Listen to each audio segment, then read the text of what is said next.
반갑습니다. 저는 평범한 50대 초반의 가정주부예요. 얼마 전까지는 조용한 동네 단독주택에 살고 있었는데요. 아이들 학원 근처에 괜찮은 아파트가 나왔더라고요. 사실 아파트는 공동체 생활이라 감수해야 할 것이 많다고 들었었거든요. 그런데 아이들도 이제 다 크니 학교 가기도 번거롭고 친구 만나러 가기는 불편해 하더라고요. 아이들 학교와 학원도 멀어서 그간 제가 데려다 주고 냈었거든요. 그래서 이차저차 남편과 상의 끝에 그 아파트에 입주하기로 마음먹었습니다. 아파트 신축 공사가 완료되자 저희는 처음으로 아파트 생활을 마주하게 되었어요. 전원 생활에서의 조용함과 안락함. 개인적인 생활에 대한 이로움은 없었지만 좋은 시설과 편리성은 정말 최고더라고요. 처음에는 위아래층 옆집의 이웃들이 살고 있는 것에 대해 영 적응이 되지 않았었는데 시간이 지나니 차츰 적응되어 가더라고요. 다행히 아파트의 소음도 괜찮은 편이었어요. 전원 생활을 할 때에는 기껏해봐야 동네 이웃들도 몇 없었는데 아파트에는 사는 사람들이 많으니 엘리베이터나 지방마트에서 종종 보게 되는 주민들도 생기더라고요. 그래서 저희 애들 또래의 엄마들과도 친해지게 됐고 아파트에서 일하시는 경비 아저씨들과도 서슴없이 인사하는 사이가 되었죠. 가정주부라서 낮에 무료할 때가 많았었는데 예전에는 집에서 혼자 책을 보거나 TV를 종일 보는 게 유일한 낙이었다면 아파트에 이사 온 이후로는 동네 한 바퀴 산책하면서 아는 엄마들과 주민들과 소통하고 지내는 게 유일한 낙이 되었어요. 특히 우리 집 앞 경비 아저씨는 저보다 서너 살 조금 나이가 있어 보이는데 항상 웃는 얼굴의 인상도 참 좋으셔서 볼 때마다 기분이 좋아지고는 한답니다. 정말 말 그대로 동네 경비 아저씨에 걸맞게 인사성도 좋으시고 아파트 관리를 참 열심히 하세요. 어느 날은 더운 여름날이었는데 땀을 뻘뻘 흘리시면서 수리 작업을 하시는 거예요. 저는 마침 지방 마트에 가는 길이었어서 음료수를 사가지고 와서 아저씨께 드렸어요. 많이 더우시죠? 이거 드시고 기운 내셔요. 아이고, 뭘 이런 걸 감사합니다. 805호 사시죠? 네, 맞아요. 아이들이 거의 다 컸다 보니 낮에는 저 혼자만의 시간이 많네요. 그러시겠어요. 심심하시면 산책도 하시고 경비실에 오셔서 얘기 나눠보아요. 그럴까요? 제가 내일은 수박 썰어가지고 와야겠어요. 경비 아저씨는 수박까지 가져오시냐며 괜찮다고 했지만 아저씨와 소소한 대화 나누는 것도 재미있었고 더운 날 고생하는 분께 잠시나마 휴식을 드리고 싶더라고요. 그래서 다음 날 말한 대로 수박을 잘라 가지고 와서 경비실로 향했습니다. 가고 있는데 지상 주차장에서 시끄러운 소리가 나더라고요. 가보니 경비 아저씨와 한 주민이 얘기 중이더라고요. 그런데 주민의 언성이 높아지면서 아저씨에게 삿대질을 하며 오라고 하고 있는 게 아니겠어요? 걱정이 돼서 얼른 가고 왔습니다. 가보니 주차 문제로 화난 중년의 남성 주민에게 경비 아저씨가 나서서 말린 이 괜히 불똥이 아저씨에게 튄 듯 보였습니다. 그때 난감해하고 있는 아저씨에게 주민이 욕을 하며 어깨를 밀치는 거였습니다. 저기요. 이분은 아파트를 위해 일하는 분이시고 그에 따라 설명해 주신 것뿐인데 이분이 무슨 죄가 있으신가요? 경비 아저씨라고 막대하시면 안 되지요. 사과하세요. 당신이 뭔데 이래라 저래라. 부인이라도 돼요.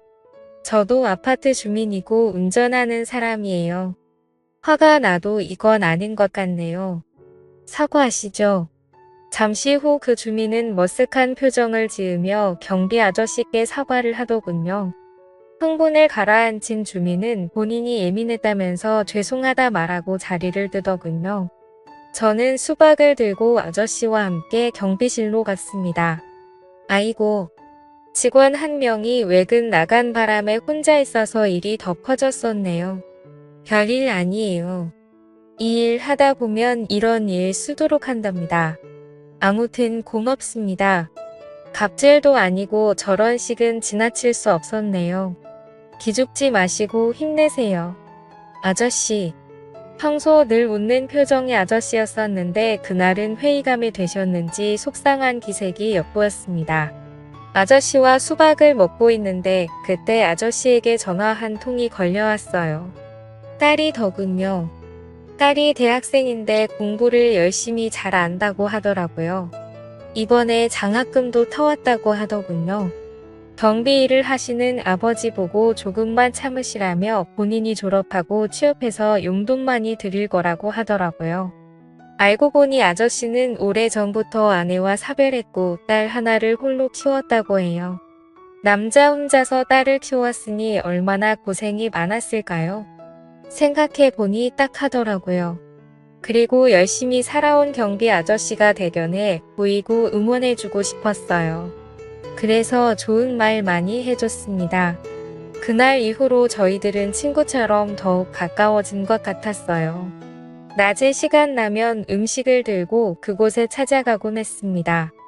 동시간대에 같이 일하시는 분이 계실 때 더욱 화기애애해졌는데 그분이 좀 화통하고 지고진 면도 있으시더라고요. 어느 날은 저희 둘이 연인 같다며 막문감을 하시는 거예요. 그런데 아저씨는 어쩌고 하면서도 기분이 싫지 않은 듯 보였어요. 저도 왜 그런지 모르겠는데 싫지 않더라고요. 그렇게 하루하루 지날수록 아저씨와 자주 만나다 보니 집에 있는 바깥 양반보다 하루를 함께하는 시간이 더욱 긴 것처럼 느껴지더군요. 하긴 우리 남편은 아침과 저녁 늦게 밥 먹을 때만 보잖아요. 요새 아저씨와 나누는 대화가 재밌고 그 시간이 너무 좋은 나머지 남편은 뒷전이 되더군요. 한 번은 남편이 조금 일찍 퇴근한다고 했었는데 아저씨와 대화하느라 시간 가는 줄 몰랐어서 깜빡 잊은 게 아니겠어요? 그래서 후다닥 집에 가서 대충 있는 반찬으로 저녁을 주기도 했네요. 남편에게 한 소리 들었습니다. 근데 남편이 바람났냐며 요새 제가 들떠 있어 보인다는 거예요. 저는 그런 거 아니고 앞으로 밥 잘 챙겨줄 테니 조용히 하라고 했습니다. 저는 그때까지만 해도 그냥 단순히 좋은 친구 한 명 생긴 거라 생각했거든요. 그런데 사람이 마음을 한 번 먹으면 확연히 달라지기도 하는가 봅니다. 문제 그날이었어요. 제 마음속의 진심을 확인하게 된 날이요. 남편이 출근을 하고 11시쯤이었을 거예요. 어느 때처럼 아침 뉴스를 보며 청소기를 돌리고 있었어요.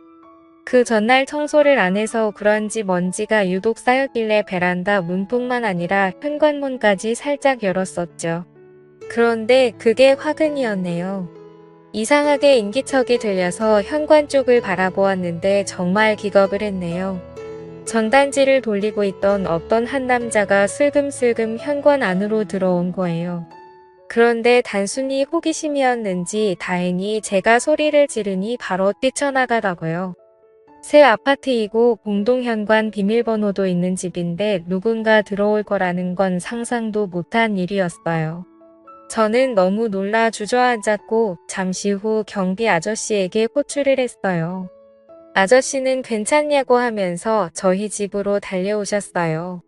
아저씨는 아무 일 없어서 정말 다행이라면서 그 남자 얼굴을 확인했으니 다음에 출입 못하도록 주시하겠다고 하더라고요. 아저씨의 말을 듣고 안심이 되면서 눈물이 쏟아졌어요. 그러자 경비 아저씨는 저를 위로해주다가 갑자기 저를 좋아한다며 제게 고백을 하더라고요. 사실 저도 그 아저씨가 마음에 있었고 그 상황에 저를 위로해주는 모습에 더 마음이 가고 말았죠. 그래서 저도 대답을 했습니다. 아저씨 저도 제 마음을 잘 몰랐었는데 저도 아저씨를 좋아하는 것 같아요. 그렇게 저희는 서로의 마음을 확인한 후 다음을 기약했습니다. 아저씨는 혼자 있지만 전 가정이 있는 여자로서 질책을 받는 건 맞다고 생각돼요. 그렇지만 이제서야 제 운명을 만난 것 같은 느낌은 저만의 착각인 걸까요? 조건이나 모든 걸 따지지 않고도 그 사람 자체가 너무 좋은 게 저는 인연이라고 생각되는데 혹시 가정이 있는 분 중에 이런 느낌 받으신 적 있을까요? 지금도 제 머릿속에 박한 남편은 한 개도 생각이 나질 않아요. 온통 아저씨만 떠오르고 제가 정신 나간 건지 그냥 연애하는 기분을 느껴서 그런 건지 정말 여러 의견 듣고 싶네요. 지금까지 제 사연을 들어주셔서 감사드립니다. 구독과 좋아요 부탁드려요. 감사합니다.